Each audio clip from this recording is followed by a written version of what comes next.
City news Muzaffarpur. मैं हेमा आप सभी का स्वागत करती हूँ। आइए बढ़ते हैं आज की मुख्य खबरों की ओर। हेडलाइंस के प्रायोजक हैं विकास कलेक्शन शोरूम।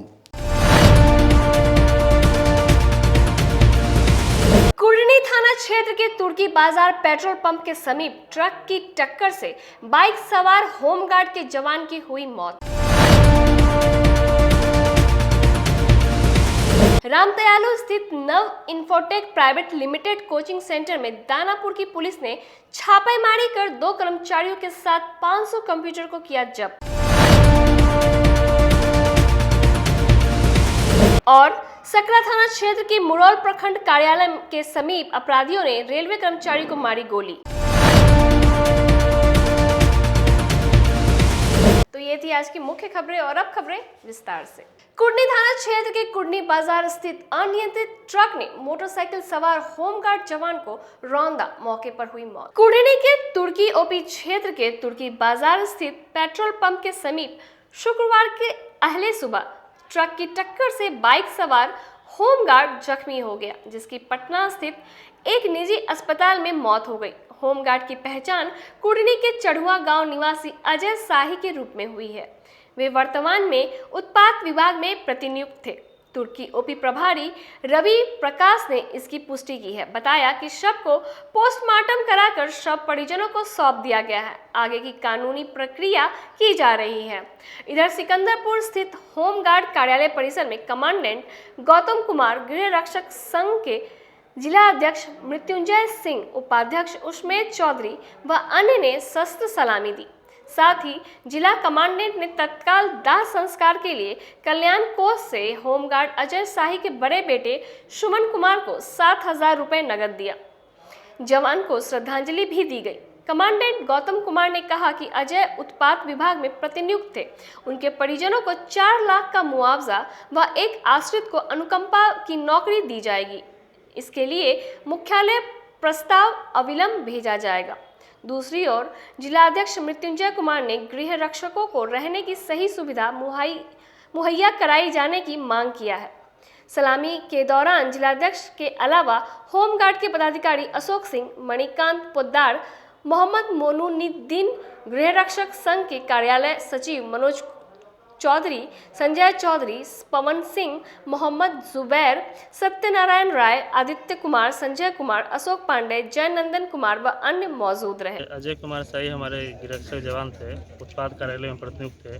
ड्यूटी समाप्त करने के बाद ये अपना घर जा रहे थे, तो रास्ते में तुर्की ओवरब्रिज के पहले किसी अज्ञात वाहन ने धक्का मार दिया पीछे से। इसके कारण ये वहाँ पे घायल ये हो गए और यहाँ पे इलाज के क्रम में पटना ले जाने में पटना में इनकी विभागीय स्तर पर क्या कुछ किया जा रहा है इनके लिए? विभागीय स्तर पर तत्काल अभी दाह संस्कार के रूप में 7,000 रुपया दिया जाएगा इनके परिजन को, और उसके बाद फिर बाद में इनके परिजनों को गृहरक्षक के रूप में नामांकन किया जाएगा एक परिजन के जो भी आश्रित होंगे, और अनुग्रह अनुदान के रूप में जो सरकार का है 4 लाख रुपया वो दिया जाएगा। हम लोगों का मांग है कि कोई भी गृह रक्षक जो कहीं ड्यूटी आवर में अगर डेथ करता है तो उसके जो अनुकंपा मिलता है उनके बच्चे को वो परमानेंट होना चाहिए, क्योंकि उसके पीछे कोई रह नहीं जाता है कोई करने वाला, इसलिए उनको परमानेंट नौकरी मिलना चाहिए। और जहाँ भी रहता है गृह रक्षक उसके लिए सही व्यवस्था होना चाहिए, जो कि रख रखाव सही रहे, ताकि गृह रक्षक वहाँ सही से ड्यूटी कर सके। सकरा थाना क्षेत्र के पंचपिलखी गांव के समीप रेलवे कर्मचारी को अपराधियों ने सरेआम गोली मार दी। जिले में अपराधियों का तांडव जारी है। ताजा मामला सकरा थाना क्षेत्र के पंचपिलखी गांव के समीप की है, जहां बाइक सवार अपराधियों ने रेलवे कर्मचारी संतोष कुमार को सरेआम गोली मार दी। गोली की आवाज सुनकर जब आस पड़ोस के लोग दौड़े तो अपराधी भाग निकले। आनन फानन में लोगों ने पीएससी में भर्ती करवाया, जहां प्राथमिक उपचार के बाद डॉक्टर ने एसकेएमसीएच रेफर कर दिया। फिलहाल घायल संतोष कुमार का इलाज शहर के एक निजी अस्पताल में चल रहा है। जानकारी के अनुसार संतोष ढोली स्टेशन पर टिकट लेने के पद पर तैनात है। वह शुक्रवार की दोपहर छुट्टी मिलने के बाद मुरौल स्थित अपने ससुराल जा रहा था। इसी क्रम में बाइक सवार अपराधियों ने इस घटना को अंजाम दिया। हालांकि घटना का कारण अभी स्पष्ट नहीं है। फिलहाल पुलिस सभी बिंदुओं पर छानबीन कर रही है। ढोली स्टेशन से वो आ रहे थे, गोनी अथी पंचपीरती से आगे जो है ये गोनू जी का अथी है, मकान है। वो जाने पर उनको अपराधी ने गोली मार के अपराधी भाग निकला। उसके बाद उनको PMCH में भर्ती मुरौल में कराया। मुरौल के बाद डॉक्टर जो है मुजफ्फरपुर रेफर कर दिया। होली का रंग बाजार पर नहीं चढ़ रहा है। बाजार उठने के इंतजार में दुकानदार उम्मीद लगाकर बैठे हैं। देखिए ये रिपोर्ट। रंगों का त्योहार होली को लेकर शहर में रंग, गुलाल और पिचकारियों की दुकानें सज गई हैं। होली में महज कुछ ही दिन शेष बचे हैं। व्यापारियों ने हजारों रुपए की नई नई किस्म की पिचकारियां और गुलाल सजा रखी हैं, लेकिन अभी तक जोरदार ग्राहकी शुरू नहीं होने से वह मायूस है। उनका कहना है कि उन्होंने माल तो मंगा लिया, लेकिन बाजार में ग्राहकों की कमी है। हर साल होली के एक सप्ताह पहले से बाजार में चहल पहल शुरू हो जाती थी। ग्रामीण क्षेत्र के लोग एक सप्ताह पहले ही रंग, गुलाल और पिचकारियों की खरीदारी करके ले जाते थे, लेकिन इस साल महंगाई को देखते हुए अभी तक शहर के मुख्य बाजार गरीब स्थान रोड में रंगों के त्योहार की खरीदारी फीकी पड़ी हुई है। खाद्यान्नों की कीमतों में हो रही बढ़ोतरी के कारण बाजार अभी तक ठंडे पड़े हैं। वहीं इस वर्ष कोरोना की दहशत नहीं होने के बावजूद कम ही लोग बाजारों में पहुंच रहे हैं। उधर रंग, गुलाल और पिचकारी का बाजार अभी सजा हुआ है, पर अन्य जिलों के खरीदार नहीं आने से व्यापारियों की चिंता बढ़ने लगी है। पहले के वर्ष में अभी तक बाहरी व्यापारियों के द्वारा खरीदारी शुरू हो जाती थी। व्यापार मंदा होने से व्यापारियों में भी होली को लेकर कम ही उत्साह देखने को मिल रहा है। व्यापारियों का कहना है कि कोरोना के बाद होली को लेकर व्यवसायियों को खासा उम्मीद थी, लेकिन होली पर जिस तरह से सुस्ती है उससे चिंता बढ़ गई है। गिरावट शुरू हुआ 3 सालों से गिरावट आ रही है। इस बार उम्मीद थी कि कोरोना का डर नहीं है, मार्केट पूरी करेगा। इस बार उम्मीद थी कि कोरोना का डर नहीं है, इस बार मार्केट चलेगा, लेकिन मार्केट चल ही नहीं रहा है। अब होली नज़दीक आ रहा है, अब देखिए क्या होता है। 2 दिन पहले कहीं बाजार चले, सज गया, बिक्री नहीं है। महाजन डेली पहुंच रहा है, बिक्री का कोई ठिकाना नहीं चल रहा अभी तक। बहुत गंदा पोजीशन है। अभी कम दिन बचा हुआ है। दिन कम बचा हुआ है, 6 दिन बचा हुआ। बताइए 6 दिन में महाजन का पूंजी कहाँ से देंगे? बाल बच्चा होली में कपड़ा लत्ता किराना का सामान के पैसा आइए ना, 400-300 बिकता है इधर उधर में। क्या कारण है कि इस बार ग्राहक नहीं आता? नहीं है, महंगाई बहुत ज़्यादा है, इसीलिए ग्राहकी तो पहले मेन काम न देखता है। अब पुचकारी का बिक्री इस साल नहीं है। बाज़ार से जो व्यापारी आते थे, बेतिया, मोतिहारी, छपरा, सिवान वगैरह, वो लोग व्यापारी नहीं आ रहे हैं। कुछ लोग डायरेक्ट ले रहे हैं, कुछ लोग महंगाई के कारण इसको इग्नोर कर रहे हैं। पिछली बार की अपेक्षा क्या लग रहा है सर? पिछले बार की अपेक्षा इस बार बाज़ार मंदा है। अभी तक तो यही स्टेटस है। इस बात की खुशी थी कि इस बार कोरोना नहीं है, होली होगा, क्योंकि पिछले 2 वर्षों से कोरोना के कारण होली पर भी असर पड़ा था, लोग खेलने से बच रहे थे। तो इस बार उम्मीद थी कि अच्छा व्यवसाय होगा। इसी होप पर तो हम लोग 2 साल के बाज़ार को देखते हुए बेसी से बेसी स्टॉक किया कि इस बार कोरोना से हम लोग को ऊपर वाले ने समझ लीजिए पूर्णतः मुक्ति दे दी है, जो होप है लोगों का। लेकिन बाज़ार में वैसा कोई चहल पहल, रौनक नहीं दिख रहा है जिसको कहा जाए कि पिछले साल की अपेक्षा इस बार कुछ बेहतर हम लोग कर पाएंगे। शहीद जुब्बा सहनी की 72वीं शहादत दिवस पर खुदीराम बोस स्मारक समिति के सदस्यों ने उनकी प्रतिमा पर पुष्प अर्पित कर भावभीनी श्रद्धांजलि दी। अमर शहीद जुब्बा सहनी की 78वीं बलिदान दिवस पर शहीद खुदीराम बोस स्मारक समिति के सदस्यों ने शहीद जुब्बा सहनी की प्रतिमा पर पुष्प अर्पित कर भावभीनी श्रद्धांजलि दी। श्रद्धांजलि सभा में पूर्व मंत्री सुरेश शर्मा के साथ कई गणमान्य लोग भी शामिल हुए। श्रद्धांजलि सभा में वक्ताओं ने कहा कि अमर शहीद जुब्बा सहनी का बलिदान राष्ट्र कभी नहीं भूल सकता है। ऐसे महान कर्मयोगी की योगदान आज़ादी के आंदोलन में महत्वपूर्ण रहा। शहीद जुब्बा सहनी जी का हम लोग शहीदी दिवस मना रहे हैं। आज ही के दिन 1944 में उन्हें फांसी दी गई थी। उसी उपलक्ष्य में आज हम लोग जिला बार एसोसिएशन के चुनाव का मतदान शांतिपूर्ण रूप से संपन्न हुआ। 117 अधिवक्ता प्रत्याशियों का किस्मत मतपेटी में बंद हुआ। जिला बार एसोसिएशन के चुनाव को लेकर चुनाव मैदान में 117 अधिवक्ता प्रत्याशियों के किस्मत का फैसला मतपेटियों में शुक्रवार की शाम में बंद हो गया है। शनिवार को मतगणना शुरू की जाएगी। कुल 2868 अधिवक्ताओं ने अपनी मताधिकार का प्रयोग किया। मतदान को लेकर कोर्ट परिसर में 14 बूथ बनाए गए थे। एक बूथ पर करीब 200 अधिवक्ताओं ने मतदान किया। पूरी चुनावी प्रक्रिया सीसीटीवी कैमरे में की निगरानी में की गई है। सुरक्षा व्यवस्था को लेकर पुलिस की भी तैनाती की गई थी। अध्यक्ष के 1 पद, महासचिव के 1 पद और उपाध्यक्ष के 3 पदों पर 8 अधिवक्ता चुनाव मैदान में हैं। संयुक्त सचिव के 3 पदों पर 21, सहायक के 3 पदों पर 17 अधिवक्ता उम्मीदवार पद पर, 7 ऑडिटर के 2 पद पर और 4 उम्मीदवार मैदान में हैं। बेगूसराय बार एसोसिएशन के अधिवक्ता सह पर्यवेक्षक, जिला बार एसोसिएशन निर्वाची पदाधिकारी शंभुनाथ प्रसाद सिंह, सहायक निर्वाची पदाधिकारी संजय सिन्हा और रजनीश कुमार के द्वारा पूरी चुनावी प्रक्रिया को शांतिपूर्ण तरीके से संपन्न कराया गया। चुनाव हो रहा है, लेकिन पद की संख्या 32 है और 14 मतदान केंद्रों पर मतदान हो रहा है। 7 वकालत खाना और 7 बार लाइब्रेरी बिल्डिंग के लिए अलग अलग बूथ बनाई गई है। 7 वकालत खाना के लिए ग्राउंड फ्लोर पर और बार लाइब्रेरी के वोटर के लिए फर्स्ट फ्लोर पर मतदान केंद्र बनाए गए हैं। 14 मतदान केंद्रों पर कितने मतदाता हैं? 2848 कुल मतदाता थे। एक आध 2 अन्य जिनका गलती से ऑफिस के गलती से छूट गया था, तो इस प्रकार 2850 मतदाता थे इस मतदान में। बोगस वोटिंग को लेकर क्या कुछ है?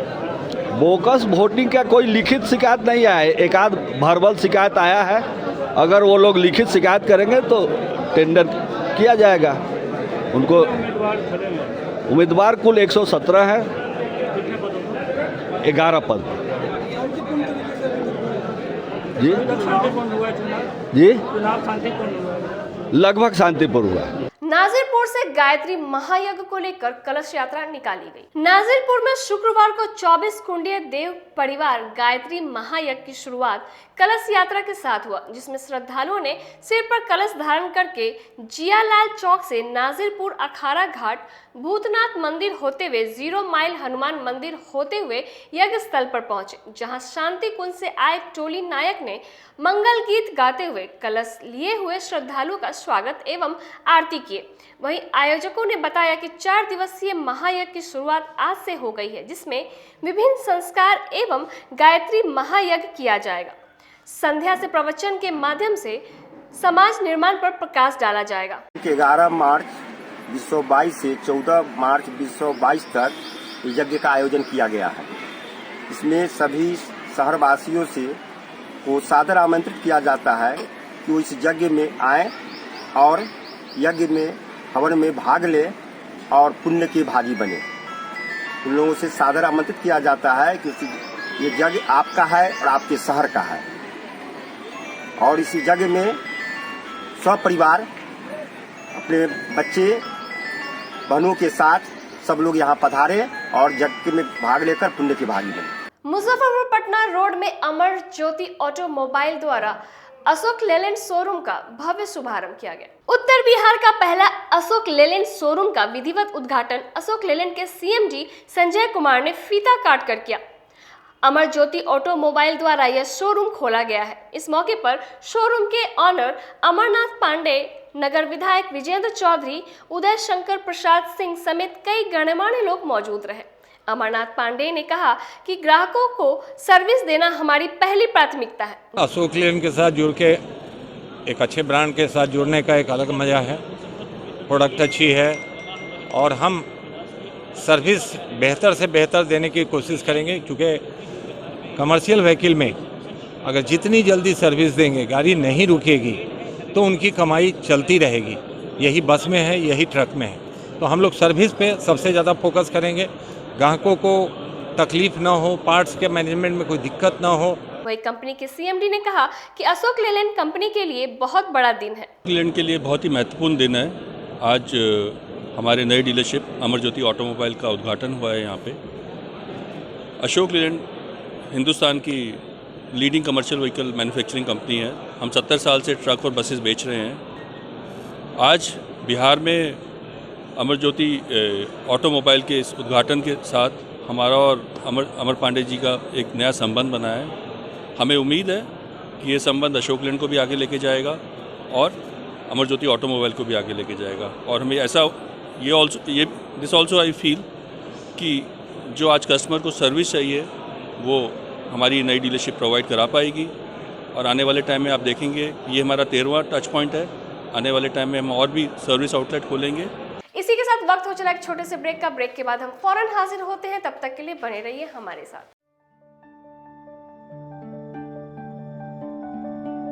हर इंसान की ख्वाहिश होती है एक सुंदर सा घर हो, वह भी अपना।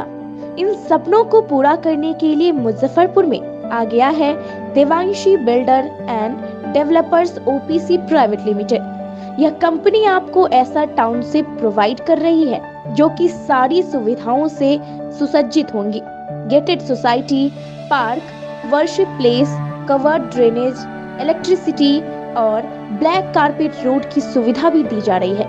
तो अपने घर के सपनों को पूरा करने के लिए हमसे जरूर संपर्क करें। हमारा पता है आरके हाउस, NH 77, मलंग स्थान मंदिर के पीछे, पटना रोड, अतिथि होटल के निकट, मुजफ्फरपुर। हमारा कॉन्टैक्ट नंबर है 9031800212 और 9031800213। This is our company Devanshi Builders and I am the Business Development Manager of this company. हमारी कंपनी नोएडा की बेस्ड कंपनी है जो कि यहाँ पे मुजफ्फरपुर लोकेशन में first mega township project run कर रही है, जिसमें कि आपको डिफरेंट फैसिलिटीज़ प्रोवाइड की जा रही है। Gated society, park, temple, pitch road, along with that park and temple, ये सारी फैसिलिटीज़ आपको प्रोवाइड की जाएंगी हमारे प्लॉट पे। शहरवासियों के लिए तिलक मैदान में एक्सक्लूसिव झूलों के साथ डिज्नीलैंड मेला का आयोजन किया गया। इस वर्ष इस मेले में एक से बढ़कर एक झूलों की रेंज उतारी गई है, वो भी कम कीमतों पर। ब्रेक डांस, चांद तारा, टोरा टोरा, वाटर बोटिंग, ड्रैगन ट्रेन और बच्चों के लिए छोटे झूलों की सभी रेंज उतारी गई है। इस मेले में इसके अलावा लुधियाना, राजस्थान, कश्मीर के परिधानों के अलावे हैंड क्राफ्टिंग के स्टॉल लगाए गए हैं, वो भी सस्ती दरों पर। एक बार हमारे यहाँ अवश्य पधारे तिलक मैदान डिज्नीलैंड मेले में। कहते हैं कि मंजिल उन्हीं को मिलती है जिनके सपनों में जान होती है। पंखों से कुछ नहीं होता, हौसलों से उड़ान होती है। तो अगर आप में भी है जज्बा कुछ कर दिखाने का, अगर आपके अंदर भी है एक जीनियस, अगर आप भी छूना चाहते हैं आसमान की ऊंचाइयों को, क्रैक करना चाहते हैं IIT JEE, AIIMS, NEET, NTSC, KVPY या फिर ओलंपियाड, तो आपके हौसलों को उड़ान देने के लिए है जीनियस क्लासेस। जी हाँ, सही सुना आपने, genius classes for IIT JEE, AIIMS, NEET, NTSC, KVPY, olympiad for 8th, 9th, 10th, 11th, 12th and target. अपने बेहतरीन सक्सेस रिकॉर्ड के साथ सफलता की नई ऊंचाइयां गढ़ रहा है जीनियस क्लासेस। तो my dear students, 8th, 9th, 10th, 11th, 12th and target के लिए नए बैचेस शुरू होने वाले हैं जीनियस क्लासेस में, जहां है separate hostel for boys and girls. जल्दी से पता नोट करें, genius classes, study centre, Pankaj market, Saraiyaganj, Muzaffarpur. अधिक जानकारी के लिए कॉल करें 7635091378 या फिर 7635091387 या फिर आप कॉल कर सकते हैं 7635091396 या 9006911690 पर या फिर 9128482268। Genius Classes. For more information, visit our website www.geniusclasses.in or email us on info@geniusclasses.in. Registrations are open and new batches are starting soon. Rush to Genius Classes, Study Center, Pankaj Market, Saraiyaganj, Muzaffarpur. घर की खूबसूरती और बढ़ जाती है जब चार दीवारों के साथ फर्श भी खूबसूरत हो। आपके फ्लोर के टाइल्स, मार्बल की खूबसूरती और क्वालिटी, ये सभी इंश्योर करेंगे माँ Bhavani group of companies, authorised dealer of Kajaria. देश की मिट्टी से बनी टाइल से देश को बनाते हैं। Johnson, Orient Bell and all kinds of Indian imported granite and marble. Maa Bhavani group of companies मतलब a complete floor solution, new 0 mile, Dadar road, Muzaffarpur. अब आ गया है आपके अपने शहर में उत्तर बिहार का पहला नीलकमल एक्सक्लूसिव शोरूम। नीलकमल इंडिया की फेवरेट फर्नीचर ब्रांड है। इस कंपनी के सभी रेंज एक ही छत के नीचे आपको मिलेगी। होम फर्नीचर, ऑफिस फर्नीचर की सभी रेंज यहाँ पे उपलब्ध है। कंपनी का एक्सक्लूसिव शोरूम होने के कारण 40% तक की विशेष छूट यहाँ मिल रही है। इसके अलावा 0% इंटरेस्ट के साथ बैंक से फाइनेंसिंग की भी सुविधा उपलब्ध है। तो देर मत कीजिए, एक बार हमारे यहाँ अवश्य पधारें। हमारा पता है Mithanpura, Narayanpur road, opposite to Vaishali management college और हमारा कॉन्टैक्ट नंबर है 9334900888 और 7004320380। नॉर्थ बिहार का पहला एक्सक्लूसिव शोरूम मुजफ्फरपुर में यूए एसोसिएट के सौजन्य से नीलकमल का एक्सक्लूसिव शोरूम खुला है और आप लोगों से यही भी निवेदन है कि एक बार इस शोरूम में आइए और इसके विस्तृत रेंज को देखिए, जो कि एक अच्छे रेंज के साथ एक अच्छी कीमत के साथ आपको मिलेगा। तो एक बार हम लोगों को आप सेवा करने का मौका दें। फैशन की दुनिया में कदम से कदम मिलाकर चलना चाहते हैं, वो भी कम बजट में, तो एक बार जरूर जाएं मोतीझील पूजा बाजार स्थित विकास कलेक्शन शोरूम में। यहाँ रेमन, पार्क, यूएस पोलो, मुफ्ती शर्ट, ब्लैकबेरी के एक्सक्लूसिव रेंज उपलब्ध हैं। इसके अलावा सियाराम के कोट पैंट, ब्लेजर और शेरवानी भी उपलब्ध है। सभी ब्रांड में एक पीस के खरीद पर 20% तथा 2 पीस के खरीद पर 30% की विशेष छूट दी गई है। तो हमारे यहाँ एक बार अवश्य पधारें। हमारा पता है विकास कलेक्शन, बीबी कॉलेज स्कूल के अपोजिट पूजा बाजार, मोतीझील। हमारा संपर्क नंबर है 9835104722। हाँ, पहले आप लोग का नमस्कार। मेरे यहाँ विकास गारमेंट जो पूजा मार्केट मोतीझील में है, लगन के शुभ अवसर के लिए कोट पैंट, ब्लेजर, विंटर के जैकेट, स्वेटर, मतलब सब चीज़ें, शेरवानी, अंडर गारमेंट, सारे चीज सब ब्रांड में, टी शर्ट भी सब वो है और राउंड में टी शर्ट है, गोल गला में टी शर्ट है, सभी तरह का ब्रांड है। और सबसे अच्छा ये है कि हम ऑफर देते रहते हैं। अभी मोस्टली छोटी सरैयागंज में उत्तर बिहार का पहला मिल्क मैजिक एक्सक्लूसिव शोरूम खुल गया है। हमारे यहाँ घी, दही, बटर, पनीर, खोया और चीज मेयोनीज के साथ काला जामुन तथा रसमलाई मिलती है, वो भी बाजार से सस्ते कीमतों पर। साथ ही सभी विशेष छूट भी दी जाती है। इसके अलावा इस शोरूम में बीका जी के सभी प्रोडक्ट भी रखे गए हैं। तो एक बार इस शोरूम में जरूर पधारें। मुजफ्फरपुर में पहला नॉर्थ बिहार का एक्सक्लूसिव शोरूम मिल्क मैजिक का शुभारंभ होने जा रहा है और यहाँ आपको मिल्क से संबंधित सारे प्रोडक्ट जो भी बाजार में हैं उनसे आपको कम रेटों पर यहाँ उपलब्ध है। और सालों भर यहाँ लगभग कंपनी के आउटलेट में कुछ न कुछ कंज्यूमर स्कीम चलता रहेगा और एक बार जरूर सेवा का मौका दें। और इसके साथ साथ बीका जी का भी एक्सक्लूसिव पीछे शोरूम हम लोग किए हैं, जिसमें आपको एक्सक्लूसिव रेटों पर उपलब्ध रहेगा। ब्रेक के बाद आप सभी का फिर से स्वागत है। आइए बढ़ते आगे की खबरों की ओर। दानापुर की पुलिस ने रामदयालु स्थित नव इंफोटेक कोचिंग संस्थान में छापेमारी कर 2 कर्मचारी समेत 500 कंप्यूटर को जब्त किया। सॉल्वर गैंग का कनेक्शन मुजफ्फरपुर से जुड़ने के बाद शुक्रवार को पटना पुलिस ने रामदयालु में नव इंफोटेक प्राइवेट लिमिटेड नामक कोचिंग संस्थान पर रेड किया।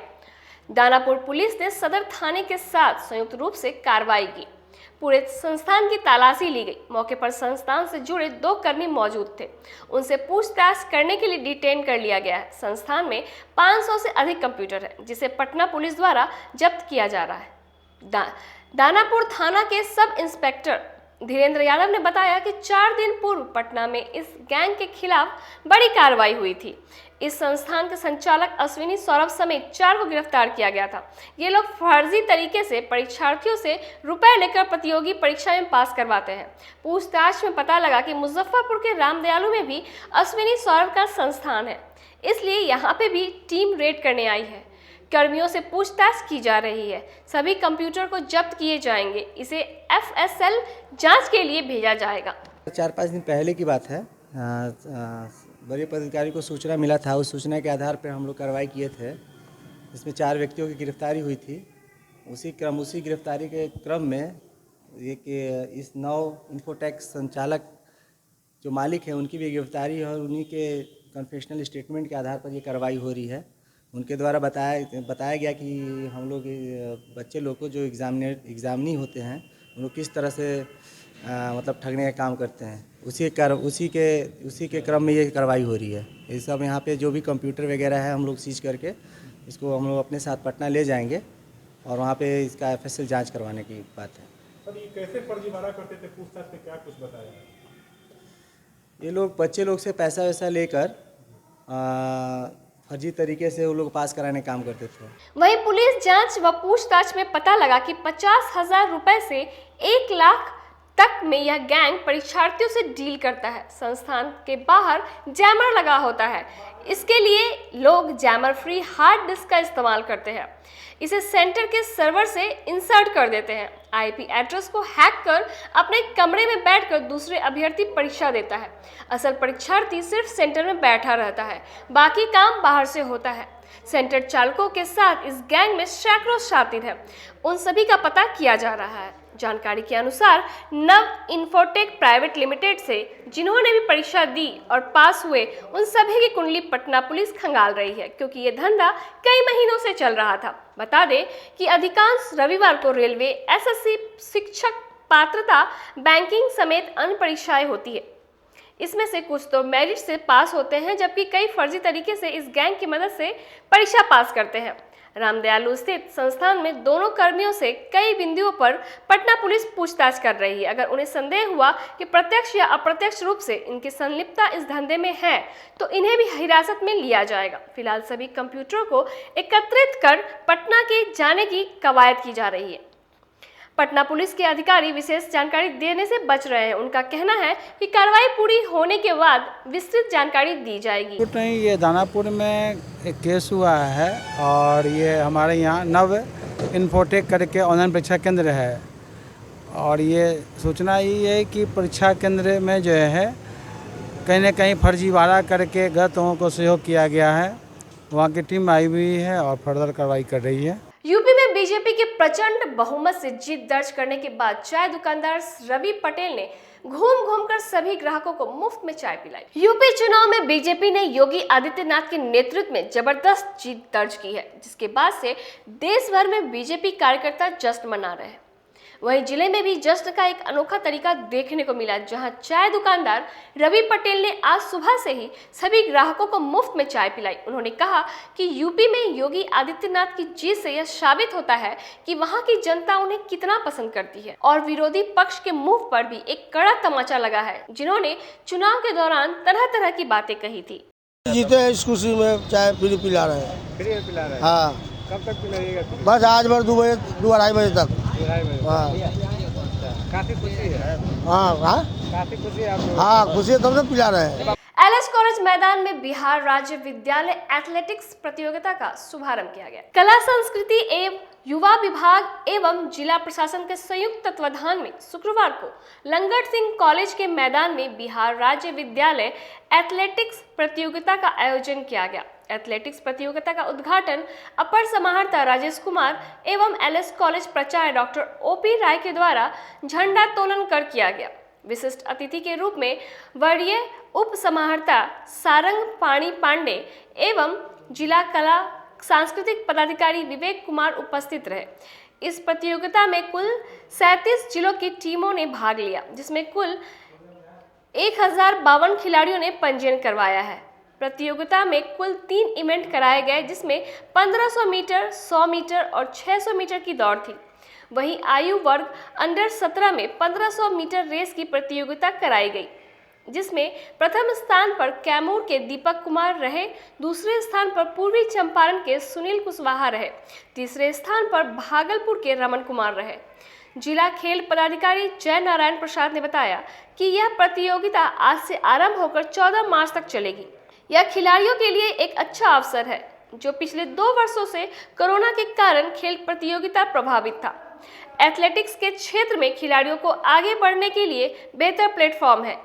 इस प्रतियोगिता में प्रथम स्थान प्राप्त करने वाले खिलाड़ी नेशनल प्रतियोगिता के लिए चयन किए जाएंगे। संस्कृति एवं युवा विभाग बिहार सरकार एवं जिला प्रशासन मुजफ्फरपुर के संयुक्त तत्वावधान में बिहार राज्य विद्यालय बालक एथलेटिक्स प्रतियोगिता का आज रंगारंग शुभारंभ ऐतिहासिक LS कॉलेज खेल मैदान में किया गया है।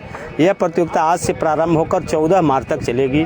इस प्रतियोगिता में राज्य के 38 जिले एवं एक एकलव्य प्रशिक्षण केंद्र की कुल 39 टीमें भाग ले रही है। एक टीम में 3 आयु वर्ग के खिलाड़ी भाग ले रहे हैं, अंडर 14, अंडर 17, अंडर 19। एक जिले से अधिकतम 32 खिलाड़ी पार्टिसिपेट कर रहे हैं। इस तरह से इस प्रतियोगिता में लगभग 1200 खिलाड़ी एवं टीम प्रभारी हिस्सा ले रहे हैं। यह खिलाड़ियों के लिए एक बहुत ही अच्छा अवसर है।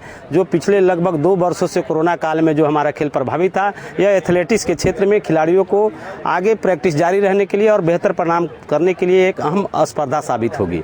इस प्रतियोगिता में प्रथम स्थान प्राप्त करने वाले खिलाड़ी नेशनल प्रतियोगिता के लिए चयनित किए जाएंगे। साथ ही साथ अच्छे प्रदर्शन प्रथम, द्वितीय एवं तृतीय स्थान प्राप्त करने वाले खिलाड़ी को आगे बिहार सरकार के द्वारा विभिन्न संस्थानों में प्रशिक्षण देकर और उन्हें उत्कृष्ट किया जाएगा। कांग्रेस पार्टी एमएलसी चुनाव में खड़े अजय यादव को लेकर कार्यकर्ताओं ने अहम बैठक की। जिला कांग्रेस कमेटी के द्वारा विधान परिषद चुनाव 2022 हेतु सभी मोर्चा संगठन का 1 दिवसीय बैठक का आयोजन तिलक मैदान स्थित कार्यालय में किया गया। कार्यक्रम को संबोधित करते हुए जिला अध्यक्ष अरविंद कुमार मुकुल ने कहा कि लंबे समय के बाद पार्टी ने अपना उम्मीदवार दिया है। एमएलसी चुनाव में साफ छवि के अजय यादव को खड़ा किया गया है। हमें विश्वास है कि एमएलसी चुनाव में भारी मतों से जीतेगी। बैठक स्थानीय निकाय विधान परिषद चुनाव में इंडियन नेशनल कांग्रेस के अधिकृत उम्मीदवार अजय कुमार यादव जी को बनाया गया है। आज सभी प्रखंड और कांग्रेस पदाधिकारी, हमारे 2 कार्यकारी अध्यक्ष, हमारे जो पूर्व प्रत्याशी हैं, सभी के साथ यह बैठक आहूत की गई है। और हम लोग पहले से हमारे उम्मीदवार घूम ही रहे हैं, लेकिन अब प्रखंड अध्यक्ष के साथ की आगे की जो, इसलिए कि इसमें जनप्रतिनिधि वोटर है और हमारे बहुत सारे कांग्रेसी जनप्रतिनिधि जीते भी हुए हैं और दूसरे भी जनप्रतिनिधि के पास हम जाएंगे और अपने उम्मीदवार के पक्ष में वोट मांगेंगे।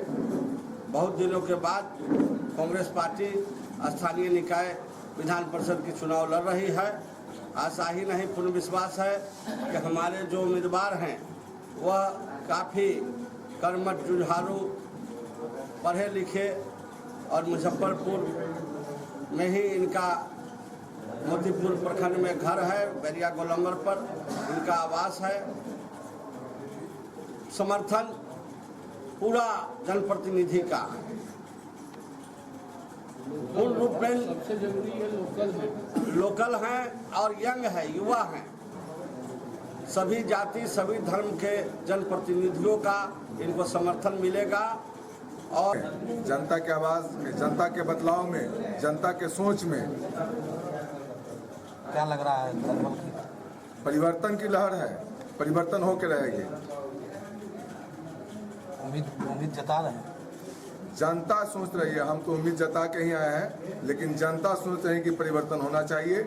लंबे समय से एक ऐसे लोगों का हुकूमत है जो जनता को खून चूस करके मुंह में सिर्फ लेमन जूस देने का काम करती है। सिस्टम को बीमार करके दवाई नहीं, लेमन जूस देने का काम कर रही है। कमरा मोहल्ला स्थित जामा मस्जिद के मैदान में पाकिस्तान में हुए आत्मघाती हमले के विरोध में इमरान खान सरकार मुर्दाबाद के नारे लगाए। पाकिस्तान में शिया मस्जिदों एवं इमामबाड़ों पर हुए आत्मघाती हमला का विरोध करते हुए शुक्रवार को कमरा मोहल्ला स्थित शिया जामा मस्जिद के मैदान में शिया समुदाय द्वारा मोमिने मुजफ्फरपुर के बैनर तले पाकिस्तान सरकार और प्रधानमंत्री इमरान खान के विरुद्ध विरोध प्रदर्शन किया गया। विरोध प्रदर्शन का नेतृत्व कर रहे शिया धर्मगुरु एवं इमाम जुमा मौलाना सैयद मोहम्मद काजिम सबीब ने कहा, पाकिस्तान में लगातार पाकिस्तान सरकार से संरक्षण प्राप्त आतंकवादियों द्वारा अल्पसंख्यक शिया मुस्लिम समुदाय की दरिंदगी एवं हैवानियत के साथ निर्मम हत्या की जा रही है। इंसानियत को शर्मसार कर देने वाली ऐसी ही घटना बीते सप्ताह जुमा के दिन भी पेशेवर की एक शिया जामा मस्जिद में बॉम्ब ब्लास्ट कर अंजाम दिया गया, जिसमें 58 नमाजियों की जान चली गई एवं 200 से अधिक नमाजी बुरी तरह से घायल हो गए। जबकि पाकिस्तान में आए दिन लगातार इमामबाड़ों और शिया समुदाय को निशाना बनाकर जानलेवा हमला किया जाता है। जिस पर पाकिस्तान सरकार की चुप्पी और आतंकियों पर कोई कार्रवाई न करना यह दर्शाता है कि इस तरह के हमलों में आतंकवादियों को सरकार से पूरी तरह से संरक्षण मिल रहा है। हम लोग भारत सरकार से यह मांग करते हैं कि वह अपनी कूटनीतिक शक्तियों का प्रयोग करते हुए पाकिस्तान सरकार पर दबाव बनाकर अल्पसंख्यक शिया मुस्लिम समुदाय की सुरक्षा से संबंधित आवश्यक कदम उठाए। पाकिस्तान में आज प्रोटेस्ट हुआ, अभी पाकिस्तान में मस्जिद में बम फटा है जिससे 50 लोग मरे हैं और 200 लोग घायल हुए हैं। और ये हमेशा पाकिस्तान में हो रहा है कि शियों को मारा जा रहा है जो वहाँ अल्पसंख्यक हैं, और बुरी तरह मारा जाता है। मस्जिदों में बम रख के, मुहर्रम और चेहलुम के जो है वो प्रोसेशन में बम रखे, और साल में 2-3 वाक़या ऐसा हो जाता है।